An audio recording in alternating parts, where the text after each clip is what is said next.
Kwento mo naman sir, pagka-graduate mo ng criminology and after 1 month nakapasa ka sa board exam.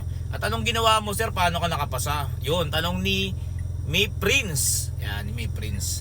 Ano kasi, idol, ganito yun. Graduate kami noon April. Tapos, nag-board kami June. Ganito. Kasi nung 4th year kami, meron na kaming review noon, nakasama sa subject namin. So, nakapag-review na kami kahit pa paano nung last sem namin ng 4th year college namin. Ngayon, syempre, kahit pa paano nakapag-prepare na. Tapos yung bakasyon namin na 1 month, todo review pa rin kami noon, araw-araw. So, naisip ko, pakiramdam ko sa sarili ko na parang kaya ko nang mag-exam. So, nagkaroon kami ng pre-board sa UDM. Ngayon, pumasa ako doon sa pre-board na yon. So, sinalang kami agad after 1 month, banat na kami. Hindi kami lahat sinalang buong batch. Meron kasing June tsaka December na exam. So kami yung mga unang sinalang doon sa board na feeling nila na parang ready na para sa exam. So ang ginawa kong technique doon, syempre review kami ng college, review kami ng bakasyon na 1 month, paspasan yon.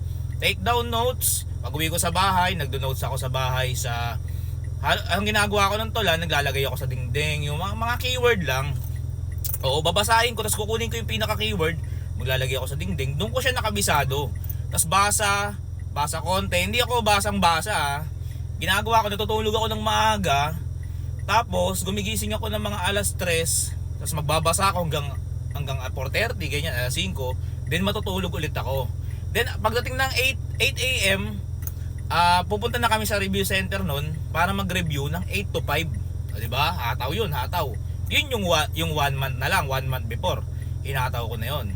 Tapos, syempre, ito pala, wag mo kakalimutan tol habang nagre-review ka, dapat palagi kang magdarasal. Oo, magdasal ka na sa lahat. Syempre, gabayan ka habang nagre-review ka, kasi pag hindi ka nagdasal tol, mahihirapan ka kasi siya yung kasangga mo dyan bukod sa kasipagan mo.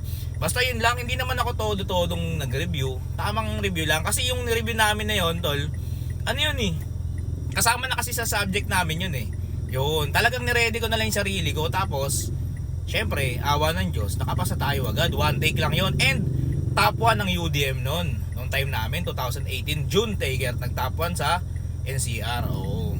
So yun lang tol, basic lang, huwag masyadong pahirapan yung sarili mo, tamang review lang, tamang aral lang, huwag mo i-pressure. Tapos itong gagawin mo, huwag mo i-pressure yung sarili mo, pero ang mindset mo, i-aim mo na gusto mo mag top 1. Yun ang sinasabi sa amin ng mga professor namin lagi huwag pressure, pero sa sarili mo, ang aim mo sa sarili mo, gusto mo mag top 1. Huwag top 2 kasi babagsak ka nun. Dapat top 1. Para kung hindi ka man mag top 1, at least pasado ka, kasi ang gusto mo mangyari top 1 di ba? Para yung yung ganado ka sa ginagawa mo sa exam mo. So yun lang tol. Di naman masyadong di man natin masyadong pinahirapan. Di rin naman ganoon kataas yung grades ko, pero pasado. At syempre kuya, parak na tayo ngayon, pulis na tayo, awa ng Diyos, di ba? So kaya mo rin yan tol. Nakasuporta ako sa iyo. Comment ka lang dito palagi. Yan. Dito lang si Kuya Parak. Mag-ingat ka palagi. Magdasal ka, huwag mo kakalimutan, and sipag lang, review. Huwag masyadong pressure.